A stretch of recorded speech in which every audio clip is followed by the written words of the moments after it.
Saludamos al doctor Carlos Salvador. Él es un funcionario del Departamento de Salud del municipio de Guayaquil, aunque al municipio de Guayaquil no le compete, no tiene competencia, pero ha luchado el municipio de Guayaquil con todos sus funcionarios y particularmente con los médicos, con enfermeras, enfermeros, toda la logística y los recursos monetarios también.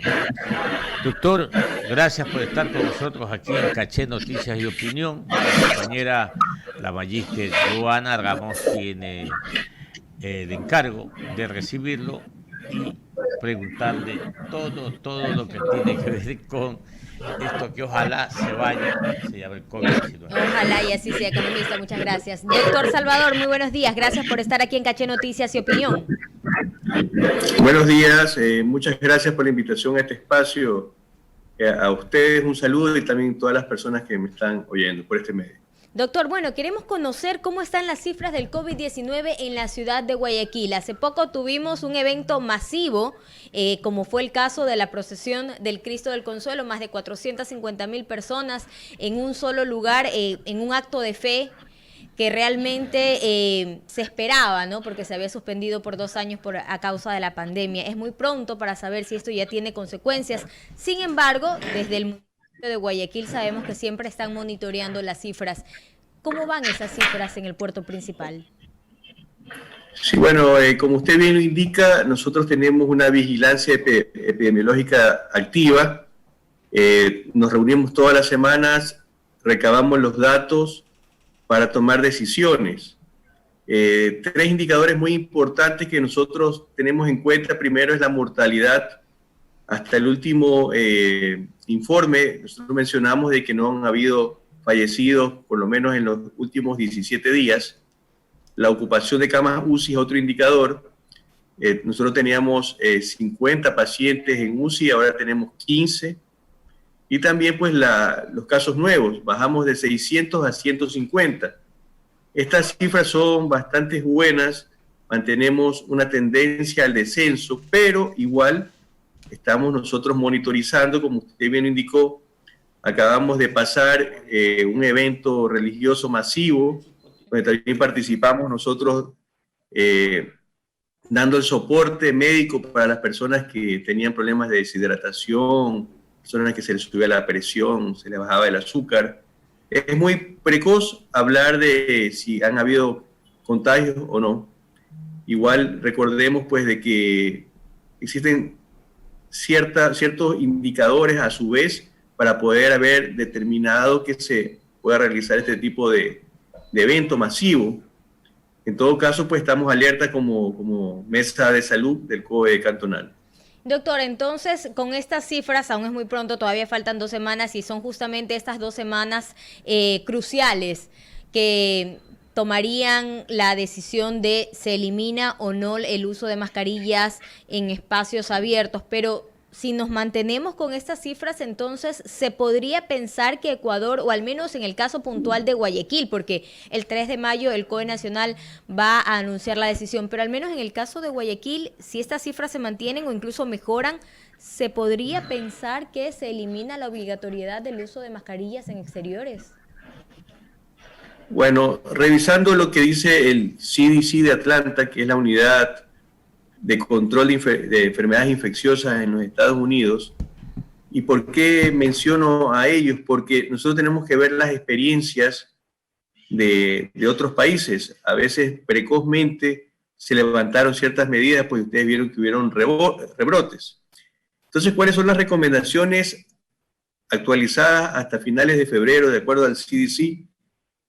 Que la mascarilla debe ser usada cuando las personas están en espacios cerrados, cuando uno está expuesto ante una persona que tiene algún tipo de enfermedad respiratoria que no haya sido diagnosticada, cuando una persona está en un bus, cuando una persona está en un avión, o cuando sencillamente está en un lugar donde la separación entre persona y persona no está más allá de 2 metros. En todo caso, yo no me puedo ir en contra de una indicación que vaya a suceder. Igual esperemos siempre que los valores, la tendencia siempre dé a la baja. Ahora bien, para poder determinar esto, ya no tendría la etiqueta de la enfermedad como pandemia, sino como una endemia. Cuando uno habla de endemia es cuando una enfermedad vive entre nosotros. Por ejemplo, ustedes han escuchado hablar de la tifoidea. La tifoidea es endémica en nuestro país. Entonces, ¿qué quiere decir? De que ahí ya viene el autocuidado. Si las medidas ya no son dispuestas bajo la autoridad competente, ahí ya viene el autocuidado. No es lo mismo salir a caminar en el malecón por la mañana que no hay mayor cantidad de gente, a que estar uno metido en un cine y que alguien esté estornudando. Entonces yo creo que ahí ya va lo que es la conciencia, el autocuidado, y claramente lo hemos vivido más de 2 años, y yo creo que cada persona sabe el grado de exposición o sabe cuál es la circunstancia en la que está expuesto y tendrá que cuidarse de esa manera. Son las 7 de la mañana, 51 minutos, dialogando aquí en Caché Noticias y Opinión con el doctor Salvador. Él es el director de salud del municipio de Guayaquil. Doctor, ustedes, los médicos, dicen, hay la medicina preventiva y la medicina curativa. La más importante es la preventiva. Y en ese orden usted ya esbozó algunas cosas. Pero la ciudadanía, la ciudad de Guayaquil, que es un puerto, usted conoce muy bien que las ciudades puertos son totalmente distintas a las ciudades, ejemplo Quito, que no es ciudad puerto. Entonces siempre va a haber otras formas de vida. Y por qué no decir, pues, estas ciudades puertos, hay basura, hay todo un poco, ¿no es cierto? A pesar de que se hagan todas las gestiones y se esmeren las autoridades. En ese orden, doctor, tenemos la metrovía. Es un transporte masivo, por ejemplo. Y tenemos otros lugares que son masivos, los mercados, etcétera. ¿Qué le podemos decir a los ciudadanos desde la óptica del médico, del especialista, cómo prevenir no solamente una situación de el COVID, sino una influenza o, qué sé yo, gripas, etcétera, etcétera? Ya, efectivamente, usted acaba de decir algo muy importante, y justamente tomando en cuenta lo que dije en la respuesta anterior, han sido 2 años donde forzosamente la gente ha tenido que aprender a cuidarse, porque ahora se hizo un tema bastante común el hecho de lavarse las manos, de usar alcohol gel, de evitar ciertas cosas, evitar salidas, por ejemplo, el uso de la mascarilla en enfermedades respiratorias. Por ejemplo, ustedes tienen que saber que en China el uso de la mascarilla no solamente ha sido ahora con el COVID, sino cuando han habido epidemias de influenza, gripe común, como le quieran llamar, la gente usa mascarilla, la gente ha aprendido a estornudar, y en el momento que estornuda, vira la cara, se cubre la boca con el codo. Nosotros siempre nos ha preocupado el asunto de las aglomeraciones en estos medios de transporte masivos. Hemos dado recomendaciones a través del COE, pero es bastante complicado poder controlar tamaña cantidad de gente. O sea, no tendríamos toda la infraestructura en la ciudad de Guayaquil para poder manejar. De acuerdo a ciertos datos, el Gran Guayaquil está compuesto por 3 millones de habitantes, y así como usted lo menciona, es una ciudad puerto, también es una ciudad donde existe multiculturas, una ciudad bastante indisciplinada también, es bastante complicado manejar esto. Pero yo creo que si ya no hemos nosotros escarmentado con todo lo que sucedió en el 2020, con toda la gente que falleció y todo lo demás, es bastante difícil. No existe entidad que pueda controlar tanta cantidad de personas. Ahora bien, aprovechando esta pregunta, también exhorto que la gente se vacune. Hay muchas personas, les he escuchado, que dicen, bueno, a mí ya me dio el COVID suave, refiriéndose al Omicron, mucha gente se contagió este año, la sintomatología fue bastante leve, duró poco tiempo, y creen que ya es como otro tipo de enfermedades, como la varicela, el sarampión, que ya te dio una vez y no te vuelve a dar. Tenemos que recordar nosotros de que el COVID ha tenido algunas variantes. Estas variantes justamente se han desarrollado en ciertos países donde la vacunación no ha sido completada de una manera correcta. Por ejemplo, tengo ciertas cifras. La primera dosis, pues el 86% de la población en Ecuador, de acuerdo al Ministerio de Salud Pública, está vacunada, el 82% con segunda dosis, pero la primera dosis de refuerzo, tercera dosis, como le quieran llamar, no llega ni al 40%. Eso, en términos generales, nuestra experiencia como municipio también nos indica lo mismo. Para que tengan idea, desde que empezó la vacunación, nosotros hemos vacunado alrededor de 872,000 guayaquileños, pero es una cifra que no aumenta lo suficiente. Por ejemplo, tenemos nosotros aperturado el vacunatorio de Mucho Lote, donde en sus buenos días, cuando recién la gente quería vacunarse, podíamos vacunar hasta 4,000 personas. Y ahora semanalmente nosotros estamos vacunando, qué sé yo, 400 personas. Entonces, respecto a que en un día vacunábamos 4,000, ahora estamos vacunando el 10% en una semana. Entonces, igual aprovecho para decir a la ciudadanía de que la vacunación no te exime de contagiarte del virus, pero sí disminuye la mortalidad, las complicaciones como lo representan. Ahora que he hablado de cifras, han disminuido justamente por este asunto.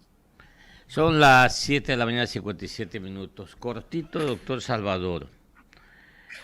¿Usted qué le va a recomendar a la señora alcaldesa y al cuerpo edilicio del municipio de Guayaquil con esta disminución considerable?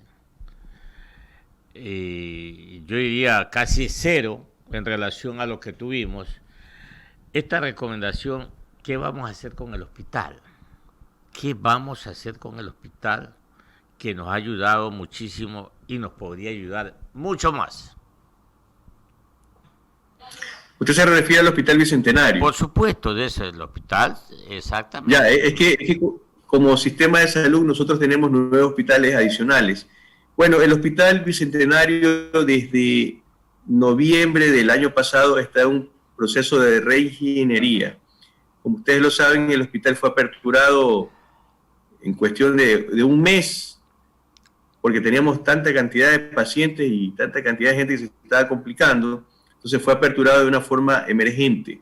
Pero dentro del proyecto de la reestructuración y reingeniería ya está firmado y autorizado, va a ser un hospital general. Hablar de hospitales generales, hablar de un hospital que va a tener 4 especialidades básicas, como son medicina interna, ginecología, pediatría, cirugía. Esto está previsto que este año se reinaugure y yo soy bastante optimista y diría que va a ser el hospital municipal más grande del Ecuador. Y esperemos que también sea no solamente en infraestructura, sino sea el mejor, que es justamente lo que queremos. Entonces, esa es la vía del hospital. El hospital es un hospital para Guayaquil, es un hospital icónico. En su momento fue la maternidad Sotomayor, estuvo activa 68 años, más de 1.600.000 guayaquileños nacieron, es un reflejo de vida, y con el COVID también cambió de nombre, pero también la misma intención, dar salud y dar vida a los guayaquileños, y va en ese mismo sentido. Y ya la personal, el apellido Salvador es uno solo. ¿Qué parentesco tenemos con el actual abogado del Estado, el procurador, y con la ex ministra? Bueno, no he escuchado que tenga parentesco, pero por ahí tiene que ir porque es una sola línea, ¿no?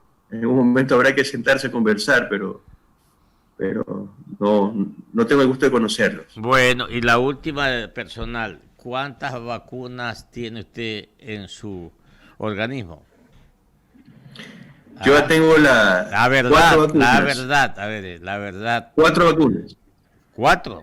Tengo cuatro vacunas, 4. Ah, se ha aplicado las 4, pero no solamente del COVID, creo que influenza también, ¿o no? Ah, no, pues adicional, pues el calendario de vacunas que es propio para mi edad lo tengo completo, pues influenza, hepatitis y todo eso. O sea, usted se ha aplicado 4 dosis contra el COVID-19. Exactamente, el detalle es que hay que tener corresponsabilidad, uno como funcionario público, uno Correcto. como médico. ¿Y qué le Y yo promoviendo recomendaría a usted a un ciudadano que se aplicó las 2 primeras de la China, la Sinovac? ¿Qué le recomendaría que se aplique en la tercera? Bueno, primero que ahí habría que determinar cuándo fue la última vez que se vacunó. Hemos tenido también ese tipo de situaciones. Tenemos que recordar que las vacunas tienen un tiempo de cobertura. Entonces, cuando existen esos casos de que la persona no ha cumplido el esquema como es previsto, muchas veces, le digo desde el punto de vista particular, yo les envío a hacer un examen para ver cómo está el anticuerpo. A veces ha habido que empezar prácticamente desde cero. Usted menciona el caso chino, pero yo le puedo hablar de un caso más difícil de determinar. Muchas personas salieron del país, se vacunaron con esta dosis de Johnson y Johnson, que era una sola dosis, y esas personas después de 6-7 meses ya no tenían nada de anticuerpo y hubo que empezar a hacer como un reseteo y empezar de cero. En todo caso, ¿quién determina qué vacunas se deben aplicar? Las dosis y todo, pues eso es regentado por el Ministerio de Salud Pública y nosotros apoyamos desde el punto de vista de recursos, de logística. Pero lo que usted dice es importante, un tema muy importante porque en algún momento la gente comenzó a mencionar, fulano falleció y tenía las 2 dosis, pero no las tenía de una forma ordenada. Entonces, estas vacunas han demostrado que tienen un tiempo de duración, ¿no? Entonces, es importante lo que usted acaba de recalcar. Muy bien, doctor Carlos Salvador, muchas gracias por estar con nosotros aquí en Caché Noticias y Opinión, con todas estas recomendaciones, orientaciones y resultados, por supuesto, que son indudablemente óptimos para la administración municipal y particularmente para el Departamento de Salud del municipio. Un abrazo para usted y que le vaya bien.